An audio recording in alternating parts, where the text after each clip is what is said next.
Let's call the meeting. Well, I said I will, like, yeah. Can I get a motion on the minutes? Make the motion. Approve the minutes. Got a second? All in favor? Did you second? I asked for a second and you said. Second. Oh, I just heard a voice and I didn't. No, I know. You didn't ask. For I a will be second. happy to second it. Whatever, but Mr. Frank said he took care of it. Keith, you're up. Okay, financials here are as of May 31st, we have $11,054,000 in cash, of which approximately $9,025,000 is attributed to bad. We have only about $754,000 right now in outstanding commitments. Hopefully, once we can get things rolling, we'll have a lot more commitments. How much, where are those commitments? Are they in Fed or are they? Mostly, they're about half right now, about 50-50. Yeah. It's on the last page. It's bad is a total of 299,000.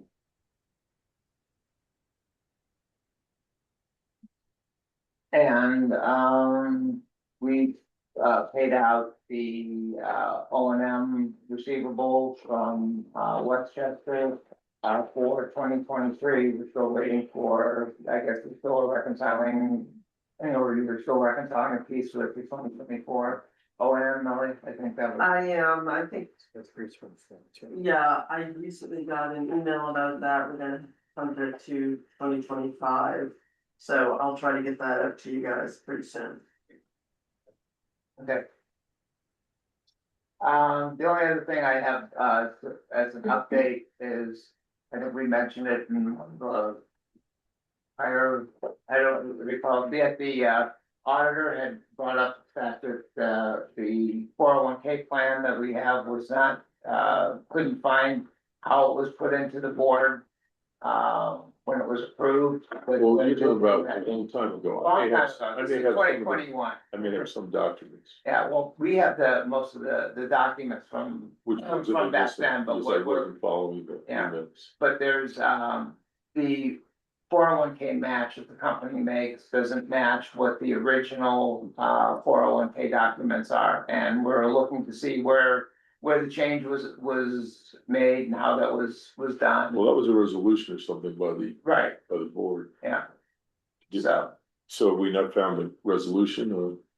We have the board's resolution and then in 2022, an update to the plan documents was issued by human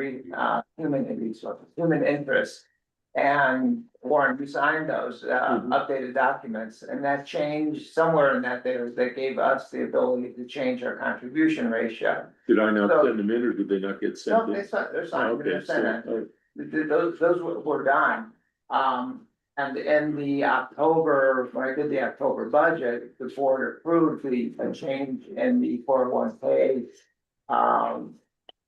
contribution rate from 5% to 6%. But it doesn't seem that the plan documents were ever edited to account for those changes. So we're trying to get human interest to give us updated plan documents, so then we can put that into the board, so it looks like the board, so it looks Okay, like. so there's the nothing board we has have to actually do? seen it and approved it. There's nothing we have to do. We're- Not yet. Yeah, so at the next meeting, we would present the updated plan documents, then you'd recommend them for board of directors approval. And there's one other piece too, is that the plan documents, indicate that the trustee of the plan is the, board treasurer, and as it stands right now, it still lists Warren as the trustee of the plan, so we'll need to make that, There's adjustment. not a hell of a lot that I do. No, I am liable to things, so anybody else. Know about it. So Yeah. you're better than me, so. Keith, going forward, do we need to throw a name? Do we actually need to have somebody's name in there? Do we just? No, they no, I won't. think the position is what needs to be done there, what we need to do as the corporation is annually, just make sure that the human interest knows that when there's a change in the treasurer, because you never know, that could change every year, or. Yes. And as it turns out, I also think that Warren is still listed as the not trustee, but the administrator or whatever for our payroll system, and probably should be also. That I also did not know. adjusted. I don't know what I do with that. I don't do anything. You don't do any, Yeah. you get an email once, every Yes. 2 weeks from, Well, I haven't in a long time. yeah, you have? No. Oh, okay. I don't think so. If I have, there's some. Well, so those things need to be calendared, Keith. We really need to have a record of all the things that need to change and be notified when the treasurer has changed, because we should be doing that annually and checking on it. And so for your successor, if you're creating a list of, these are the things you have to keep track of, that would be really good to identify as every year when you change and when you approve the treasurer, at the beginning of the year, you should be checking all of those things, right? Or your successor should be. So if you can put that on put it on your, manual. Yep, we will do that. So the last one I got was May 12th, 2025. Oh, 2025, okay.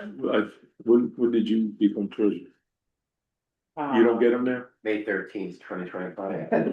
No, you would have been. No, I was- First, probably 2025. Yeah, anyway, you don't get them now, the SWIP checks stuff. No. So we'll look for that. I think that's all I have. We are wrapping up construction on Kent MB 1000 down to just. For the skipping project update. No, we're good. No, yeah, so That's all right. we'll get to that. So just, we're wrapping up construction there, expect to get those credits. Put in the bank for, the program, once we have final stabilization across the site, which will have to take place over the course of the summer. At this point, the contractor is just wrapping up loose ends and we're transitioning to once a month, inspections on site for the permits in place. So I expect to have the 78 kilograms submitted to the state by probably August, September is what it looks like. The next wave of RFPs for construction look to be the group of Lewisboro projects, Walkabout Country Club and Terryville Drive, along with Lake Duchess as well. We still have some minor steps to go through, I think, with well, I should rephrase this, Three Lakes Council, on LCR 804 that I'll work with council on. But those projects will hit likely at the end of the summer into the beginning of fall. Be in good shape. Our current total target for phosphorus looks to be about 930 kilograms. Comfortable and confident with this project list that will wrap up. And as we look forward to the next wave of projects that will come in, we'll revisit any old ones that we may have. As you guys know, we certainly have a lot of projects that have gotten to a point that didn't get to the finish line over the last 15 years or so. But a lot of that engineering work is still valid. It just maybe was a hiccup along the path somewhere. So what I'm going to do over the summer is kind of open up the old files and try to figure out what projects we might be able to utilize to complete. I think we'll find that there is probably going to be a good deal of Westchester County projects that fall in that category, because we've had to kind of tighten the belt on Westchester County projects over the last 10 years or so, as we were going through the funding issues that we've had since our primary source was only the FAT. But we're looking good to hit the ground running once we get the funding that's going to be coming in. I think that we might be pretty close to the time allotment for. So that carryover funding is reimbursable. It's not like you're expecting to get a check. Well, first it involves the money we have on hand from QUIP, Okay. which was small slice from Putnam County. I think maybe I got this backwards. A small slice from Putnam, a little bit larger in Westchester, and then Westchester County has agreed to free up an additional payment to us, and I believe that's all in the same right of objection. Is that right? Is that what you recall too, Keith? Or you're not sure? I thought it was just Putnam was under the right of objection. I thought No, it's both. Westchester It's was. both, It was both. yeah. Yeah, but the Westchester timeline is different. Okay, so in short order, we do expect to have an additional bit of money that will come in and then be able to use what we already have in-house to address projects moving Yeah, you're forward. just waiting for the signing, Yeah, well, like the objection period will end and then they'll sign. right. And to, $500,000. I mean, we still have to pass legislation. okay. So and to be clear, what the way that we intend on using those funds in-house now is just as project management to line up these RFPs, get things ready. There's no intention to use that funding at the moment for design services, but once we have that, we can perform the management end of it in-house. We can have everything lined up, and when the DEP's funding hits, that first $1 million payment that'll come from the DEP out of the 10, we'll be ready to just roll out the projects and provide everything that the DEP will be. I just want to say with the water quality, that Westchester County was for objection was a while ago. Putnam County just expired at the end of or the objection period expired at the end of May. Okay, So there would need to be legislation on IMAs between corporation and counties or at least updated IMAs. So, And we also have this letter agreement, which I'm working currently at DEP to try to push forward to our legal department. In terms of DEP funding, I was told that the advice was board once the comptroller on June 11th, so that starts a statutory 30-day deadline for them to approve, so you guys should be getting notice within the next couple of weeks. Well, if that contract registers, that was a long slog. So you said registration did go in, Vinny? Is that what you just said? You're talking really fast, so. Sorry, the advice of award went to the comptroller's office on June 11th. June 11th. 8 o'clock. Great. Gear up your invoice, you stand ready on the other side. Great. First, that for the that's. Great. And you said the right of objection letters, your side signed, or you're still waiting to sign the letter agreements? I'm still waiting to sign the letter agreement. And then those would go to the counties for signature after that. and then So just, there's, okay. and then just to clarify with the county, before we can issue an IMA, the county has to pass legislation requesting the issuance of an IMA or authorizing the issuance of an IMA. And do you need a signed letter agreement to Pretty sure I do do. that? Yeah, Are we all set? so, Pushing it Is the as money best as I coming so can. an IMA comes after the legislation, which comes after the letter agreement that Vinny has. Are we all set with where the Okay. money's going? Somewhere's here, county, Somers County, No, it comes here. it's coming here. Our money comes here. County money, I'm assuming. No, I mean, last time I went to Somers, I know we. I think talked that about was an it. artifact, yeah. Yeah. It's like an artifact from when this was first established back in 2012. That's old. And who drafts or updates the IMA? Like for both counties? Well, I don't know who does it for Putnam, but you're looking at who does it for Westchester and But then, once the legislation passes. and then it goes to you- legal. Okay, But those IMAs were already drafted. Those are all ready to be signed. Yes. I mean, once the approvals are done. Well, The and the IMAs were drafted. you guys drafted, if I recall, you drafted both the legislation and the IMA. I need to get, Correct. it needs to go through legal first. They're not gonna look at it till we get the letter agreement. Yeah. Putnam. They just. Feel good? For what is it with Putnam money? I don't know what where we're at with that, same thing, same process, so to So what, speak. they need the letter agreement to pass legislation and then the IMA. But No? DEP signs first regardless. And then it will go to the county. I think, Neil, I understood that the legislation that you guys passed was already addressing the approval of the package, no? Your process is a little different than Westchester's. When we get through the right of objection letter, then it goes back to county attorney. We should be in good shape to just sign the IMA. I think so. Yeah, Great. I think that process is a little faster, yes. well, we did, yeah, we're just We're gonna humble skipping out that county, bit. yeah. I mean, in Putnam, I think it's a little faster. Yes. Yeah. So you said it had to go through the legislature? Yeah. Who's handling it, or do you send stuff down to them?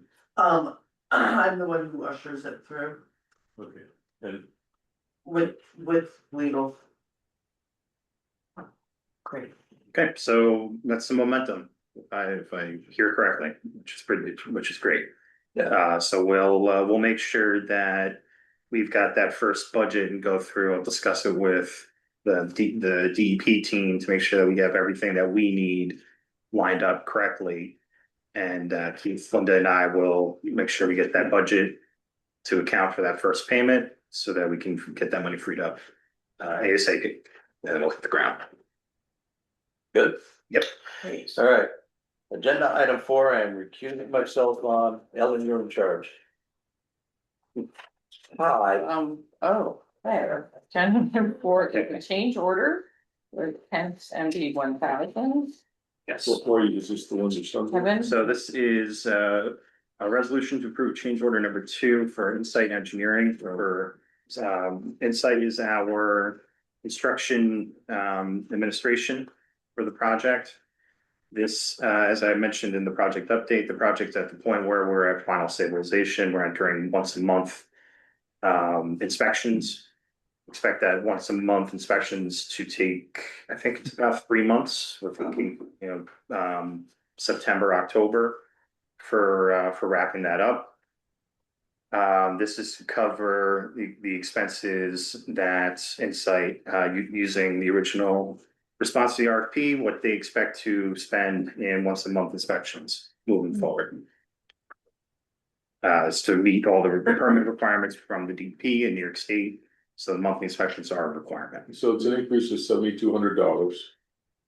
Doesn't affect the cost per kilogram. No, because it is such a large cost. So do you want me to make a overall motion as it's project. written, or do you want to explain it to me? I don't know if there's a lot more explanation, but of course, I'm, open it to any questions that folks might have. And this is to cover 3 months?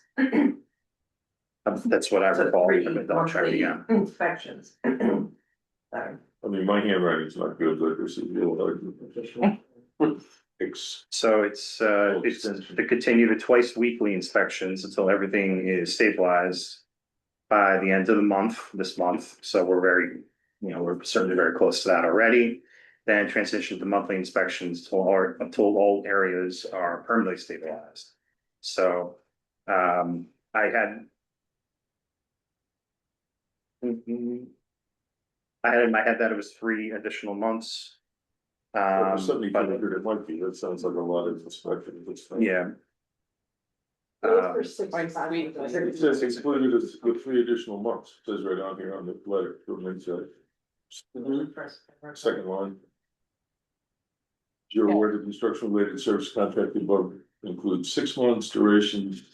And our services with change, for our services with change order of additional 3 months. Okay, so I'll make the motion as it's written. It's 6 for 6,500. Yeah, Where are you take it getting, separate. where are you getting 7? Whoa, how do we get to Yeah. 65? Oh, okay, I'm sorry, Right on the yes. front then. Yep, I didn't see the Yeah, 40,000, I okay. thought it was 40,000. Second. Okay, all in favor? That's why I said. Aye. it's written. That's my, somebody else's fault. We got anything on O&M? Linda's fault. There's no major. I can wrap up the item number 5 and number 6. Just in regards to the RFP, my intention was to try to get that out this month, but it didn't come together as I wanted. And in fact, I think we might be better off just kind of splitting it possibly into 2 RFPs, one for anything to do with vegetation and plantings and fence work that needs to get done. There's some repair work that it's in our best interest to make sure we get done. And the other piece being likely hiring folks with a vac truck to go and make sure we hit all these items. Again, once I've compiled the whole thing, I'll share it with the technical committee. We'll go through, and once we're all comfortable, we'll push ahead with the RFP. With the goal being that that maintenance could take place likely in August, September, October to kind of help close out the year. So, Okay. All right, let's talk about the flexible work policy. Yeah, so I took the work, me and Chris took the work policy that you guys had, that you passed last year or the year before, I think it's 1.5. And amended it to be higher, and then for oncoming employees to address probation and to address some of the like outstanding concerns, and then we formatted it in a way that it could be added to your employee handbook if the board wishes. Therefore, you don't have policies floating around, it's all in one space for the employee. And a question was asked about the word executive director. We are aware that the board doesn't have an executive director, but the way the policy in the handbook is written, so we're just formatting it, policy in the written. What is your title? Director of Engineering. Just to. If you'd like to make me executive director, we can. Well, what was wrong with this? He might have been the executive He director. was, yes. It's just that that's the language that we still have in that old policy, and it defines executive director to be the president if we don't have an executive director, basically. Who was our first director of engineering? I was just talking, like, Raul was the first director of engineering. No, Raul was the He first was executive director, yeah. What the hell's the difference between what he's doing, other than he's following stuff up with paperwork? Raul just like shook somebody's hand and gave him 100 credit. I think you're following it up with paperwork. I tried to. Yeah. If I don't, I get yelled at, so it's not really worth it. So what do we were talking about this, what do we need to do? As a So, resolution. Why are we doing this at all? so it was brought to my attention, you guys are having you're gonna have 2 new employees, and it didn't address probation, and it didn't address, like, so in order to address people who are. Well, we're not civil service here, correct? No, you're not civil service. So we can fire anybody whenever we want. Correct, right? you have an at-will work policy. So what's the probation issue, just to let them know we may think about it for the next few months? Typically, when you hire someone in your letters in the past, you have added a 6-month or 3-month probation. Okay, And it just, I guess, puts them on heightened alert not to fall out, but you're right, you're at- Sometimes, yeah, to be clear, sometimes, Warren, that was tied to a salary adjustment, so it was referred to as probation. You're right, not in the civil service context, but in the context of, if you satisfactorily perform, then, there's a potential bump there that's part of it's part of the letter. And the letter specifically says this is at will, that's the arrangement that we have. So, so this is really just, if you recall, that original arrangement was temporary, so a trial period, and this is sort of to make it more regular so that they can share the information with people coming in and explain what the lines are around the program. do we have, I don't even know do we have a personnel handbook at all? Yeah. Yeah. So, Yeah. it should just be in there, is that what we're doing? I mean, Right, just- this is right, and rather than giving you, we didn't want to mark up that policy book. This is just to adopt this and make it a part of that if you approve it. Okay, So this are is we an saying amendment to this that. Flexible work arrangement is tied differently to someone on probation. I'm sorry, I'm just not following. They wouldn't be eligible. They wouldn't be eligible until a certain period for the flexible work.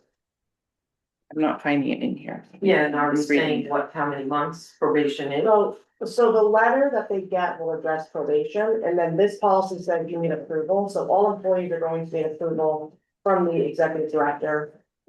Why do you keep saying executive director if we don't have one? Because that's how the policy in the handbook's written, so to be consistent, but it defines executive director as president if there is no active executive director, so. So we're cut. So from, this basically says, you need approval from Rich to work from home. Okay. And that we're clarifying it because it wasn't as clear, so for employees coming in. It won't be automatic, they're going to have to get permission, and we could change it from Rich if we wanna make Kevin or someone else. Responsible since he's not here day to day. But that's how it's written, and then your tasks today would be, if you approve this policy and you don't want changes. You could recommend it to the board of directors, but if you do want changes, I will go back and make the changes. And then at the July meeting, for the August board of directors meeting, we can put this on the agenda. Got it. I don't see anything in here limiting this policy to, Probation. the probation. In general, all employees And- need your approval. Okay, I agree, and I wouldn't want that in there because, you know, one of the issues that came up was it's beneficial if we have a work at home policy to individuals coming in, because more and more people wanna have that time working at home, so to get qualified people, this is kind of like a perk we're offering here. Right, but you know, the idea is that it's got to be approved on an individual basis so that it works with the staffing plan, right? Because we need an overall staffing plan that keeps staffing the office. Yep, So what we need to do is I just looked, I don't have the employee handbook. It's on the It's website. called a personnel policy. Yeah. Maybe I It's in have the that. policy. Look for personnel policy. I think that's what it's been called.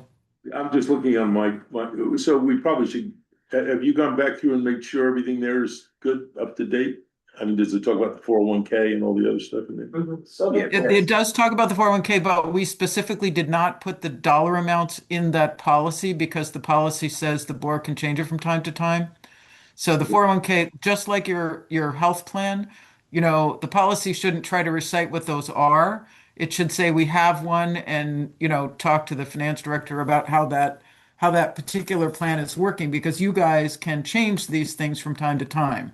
You know, your health plan, you might adopt a different one next year. So you don't recite the particular health plan in the policy, right? It's a more general document. But the other benefit is there's so few of us here, we're in and out all the time.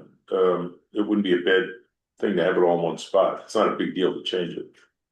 Well, it's gonna be wrong in my experience if you try to put, you know, if you try to create the policy to have, you know, it would be better to have separate documents than that you have, and this is what I've seen some people do, have a handbook that has, this is this year's health plan, this is this year's 401k plan, this is this year's, you know, whatever other things are changing on an annual basis.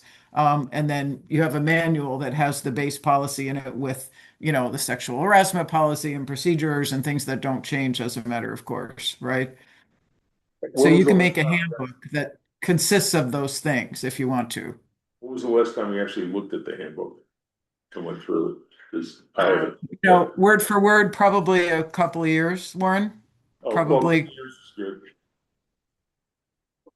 I don't know if anything's changed or we should take a look at it. I mean, No, it's a good idea to look at it. Yeah, it's a good idea to look at it. You know, just like the 401k plan, I think, you know, you turn your eyes to something and you decide whether or not it still says what you think it says, you know, so it's a good idea.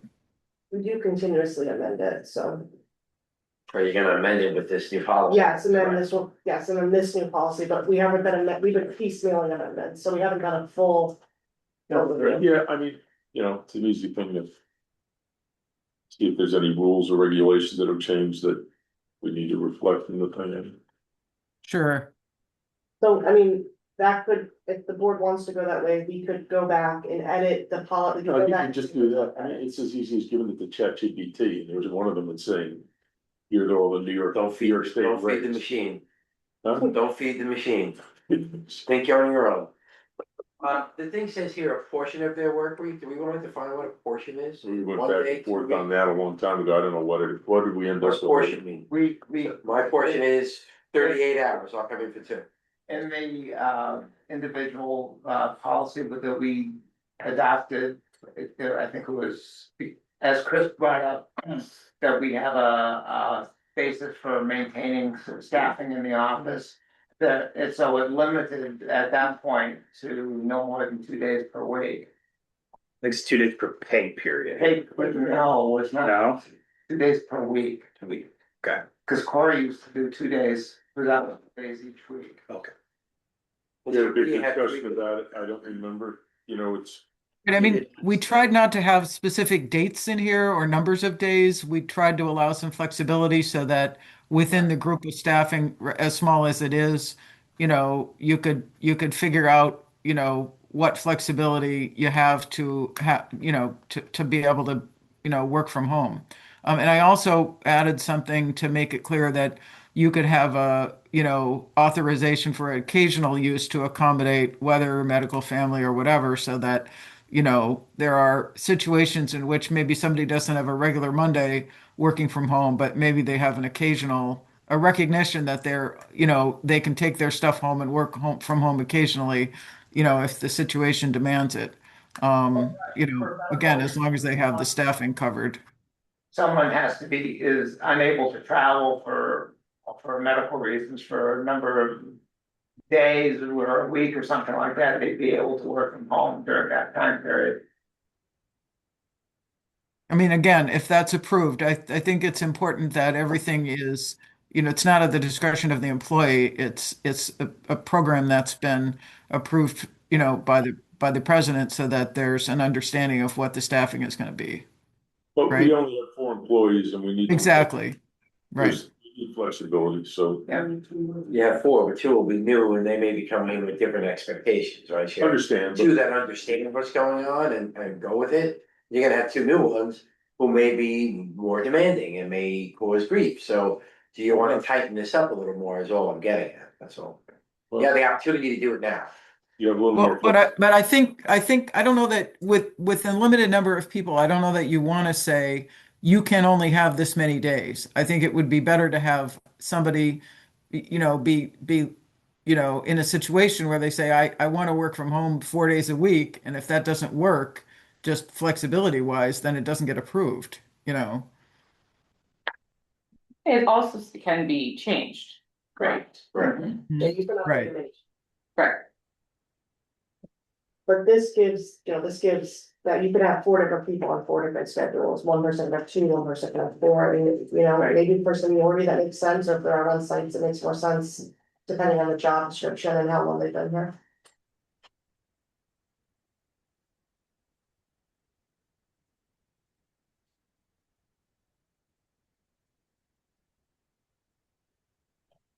So a motion? Is it clear? What's the motion? It's clear. It can be amended at any time. What, do we want to amend it? We can Says it can amend be it. revoked or suspended, but like, is it clear it can just be So- changed? Yeah, so the so in general, the personnel policy can be changed at any time, that's in the personnel policy. So when it says suspended or revoked, Rich has the right at any time to take away that employee's accommodation, if they, if they're not working, if they're late for work or something, that could be revoked. At any time for any reason. Or if If I- it's not working for the group, it can just be changed. It could try- And then, yeah, but then the personnel, so there's the individual work plans, and that's up to Rich, and then if the board doesn't like the policy, then you could at any time change it, the personnel policy. And change this section, Oh, so there's 2 different things, so that's specifically referring to each individual employee's work arrangement. But then the personnel policy has to be changed at any time. right, I was just talking about the individual. So, and I want to be clear, when you say it can be changed at any time, it can be changed at any time by the quarterly meetings. Correct. Right. Well, it sounds like you can, But the work I can plan do what I for want you- in between. Yeah, employees, you can revoke it anytime, That's, I'm just talking about the individual employee work plans, like, Right. those can be changed at any can time. be changed just because it's not working. Yes. Oh, yeah. They Right. work. They're being- Either because of the individual employee performance or because of the staffing arrangement is such that, it's obviously not working. We're not getting things done efficiently. We need to have people in 2 days a week instead of 1 or whatever the deal is, right? yeah, so I think you make it as tight as you'd like and then give us, the board, or Rich some flexibility to vary it. We only have 4 employees, so it's not like we're gonna hit a unique case that it's gonna say, yeah, that sounds very reasonable, and we wanna be able to alter it fairly easily, as long as we can. Doesn't matter to me. I think we make it tighten up so they don't assume they're working at home 5 days a week. Are we paying for internet at home or cell phones? No, I think everybody Or has that. like, Cell okay. phones question. The policy, I think, says that the employee is responsible for maintaining, workstation. Okay, yeah, connectivity. Yeah, Providing a computer. yeah, well, Yes, the work computer that they have. Right, because you only want the employee to do this work on a work-related computer because of security concerns. And that's in the policy, right? Right. yep, We talked in the past about you providing phones for your employees for work purposes, and that's a conversation you guys can have. But you haven't done that at this point. correct. Thank you.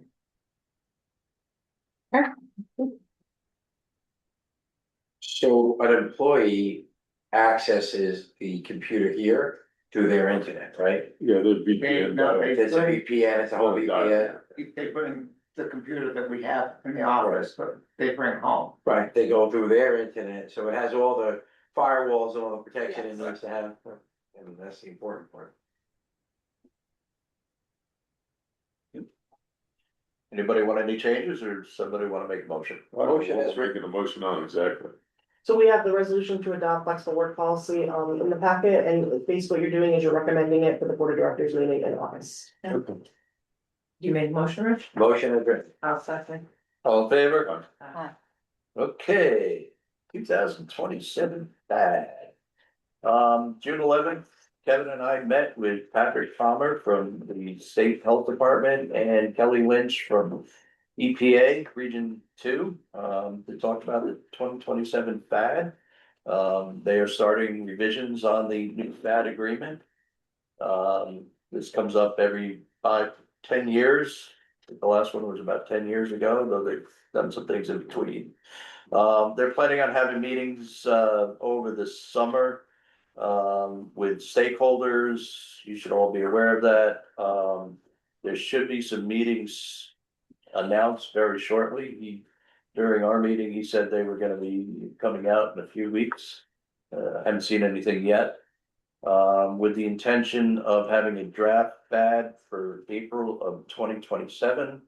And the final FAD released around December of 2027.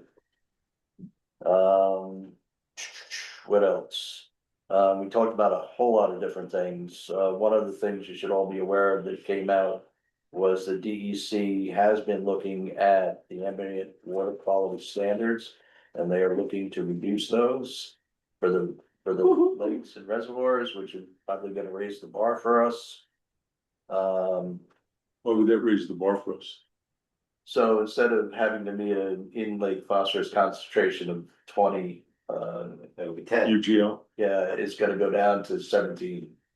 And some, there are some other changes. I don't know, Vinny, do you know what the changes are? You know, Okay, so, but anyway, they were lowering the in-lake phosphorus concentrations, which means we would need to take out more phosphorus in order to meet the TMDLs. Okay. Dredging those reservoirs might be the best thing to do, because all that phosphorus that gets turned up. You know, when they empty Titicus, you can still see the stone wall. There's not a lot of stuff there. You know, a lot of reservoirs through this area, when they really go dry, there's the stream bed and the stone walls and the foundations. It's not like it's covered with heated There's silt. a sediment oxygen demand in there, trust me. And you gotta remember, these are old farm fields with the cattle that fertilize the heck out of those fields, so. The soil was probably already nutrient rich to begin with. Good stuff. Yeah. We talked a little bit about the implementation plan, Imagine when they flooded them for the first time, all the crap that floated to the top. You don't have any pictures of that? I do not. You didn't take any when you were there? Oh, wait. but a very good conversation about, you know, funding the organization and the need to have, you know, long-term dedicated source of funding for the organization. I think they were fairly familiar. Yeah, who was in New York State Department of Health and EPA Region 2. I Yeah. also hammered Region 2 on the fact that the Connecticut portion of the watershed doesn't do anything and there's no requirements to do anything, So so. that's one of the problems you mentioned. I mean, you're in a closed area here for a lot of the farm work. But Titicus, Titicus River coming from Connecticut.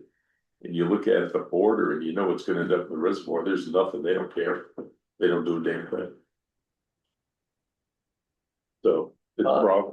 Yeah, and one of the interesting topics that they asked questions about was they were interested if the East of Hudson Watershed Corp is interested in doing anything other than stormwater retrofits. Well, we had this discussion before. And yeah, so we replied that yes, if the funding is there, we'd be interested in doing other things such as, you know, education or septic systems or whatever. Yep. So, they may be looking at helping us with some funding to expand the organization into other areas. Which, it is That would count towards our phosphorus count and what, like.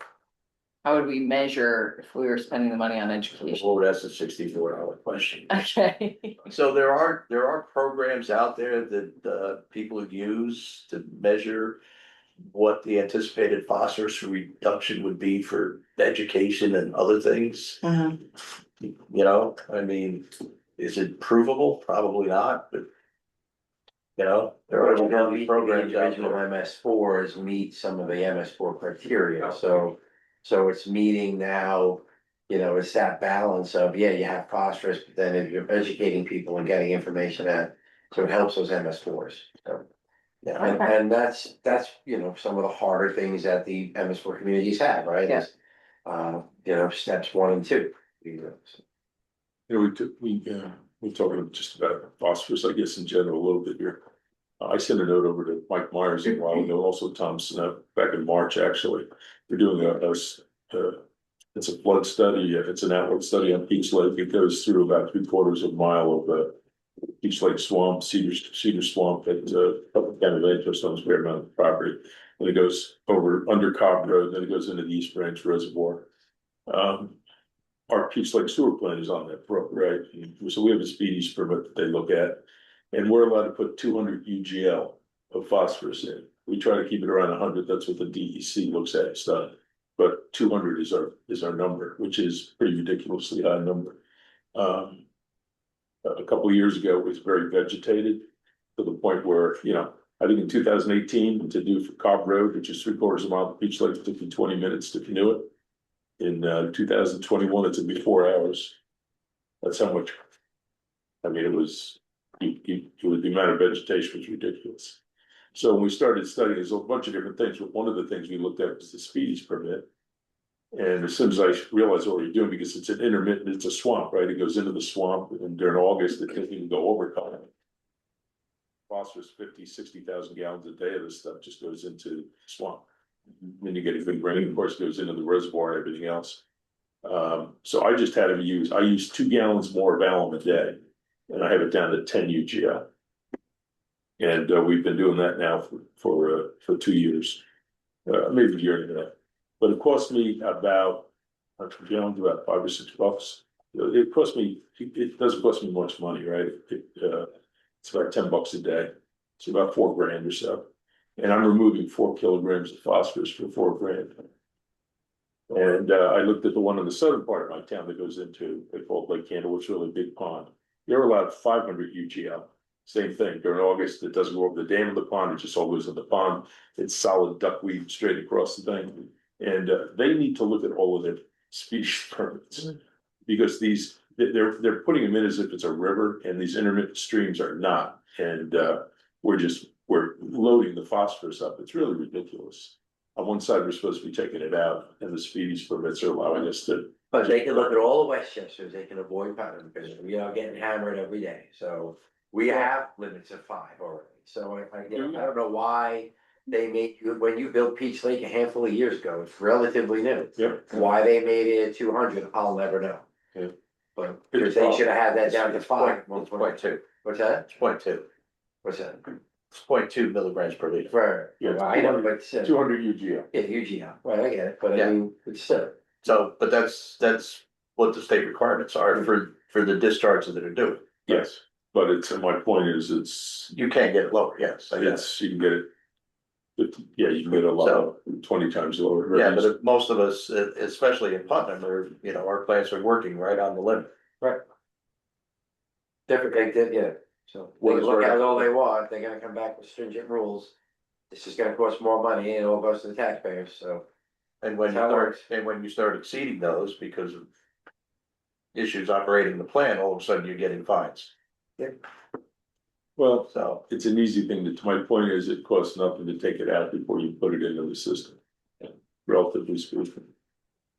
It's about $1,000 a year per kilogram.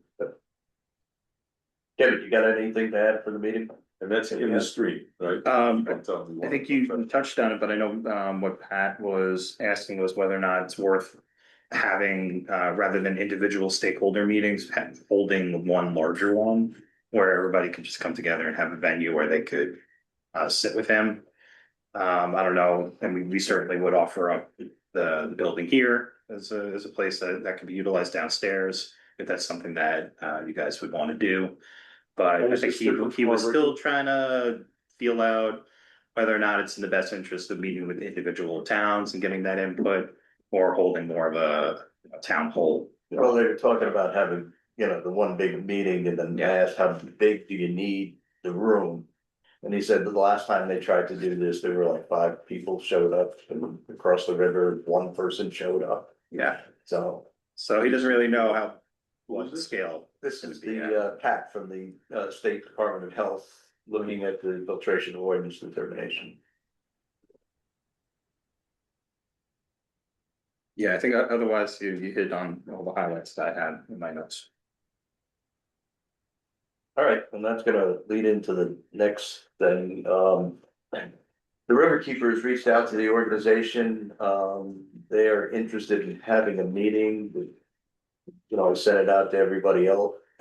Sent it out to everybody to see what their thoughts are. The replies I got back was people would be happy to meet with the River Keeper. So, yeah, when do you wanna try to do that at the next committee meeting here? Or you How want many to of do you it? wanna come? Was it 2 or 3? Yeah, probably 1 or 2. That'd be great. But I just wanna say this, my opinion is. We're not rowing in the same rowboat with the River Keeper. They wanna Exactly. up the regs all the time and make things more stringent.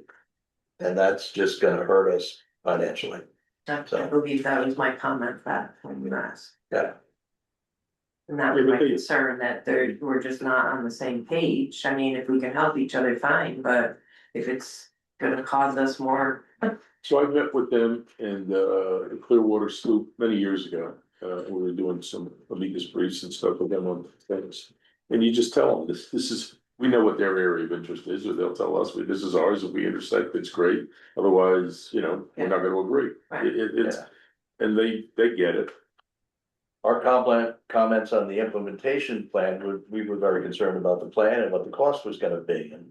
What the criteria, River Keeper's comments were, you should be using lower standard. Well, I think we just have to at least level set on the cost of per kilogram reductions. I mean, they're just, let's just do more, like. When we actually look, just show them what we're trying to accomplish and how much it Yeah. costs. So they how want much money cost. we get for it, like. We have, they just have to know what we're up against and. So they want phosphorus out. We obviously want phosphorus out. We've been asking for years for in-stream practice. If there's areas that they can maybe help us with. And if they can't, as I said before, anytime I've talked to both of them, it was great. I mean, we said, we agree on this, we don't agree on that. And they were okay with that because they understand we're not. We have different things that we're striving to fix. Right. I will invite them in for the next meeting. Great, thank you. Something. If at all possible, we might wanna set up downstairs next meeting. No problem.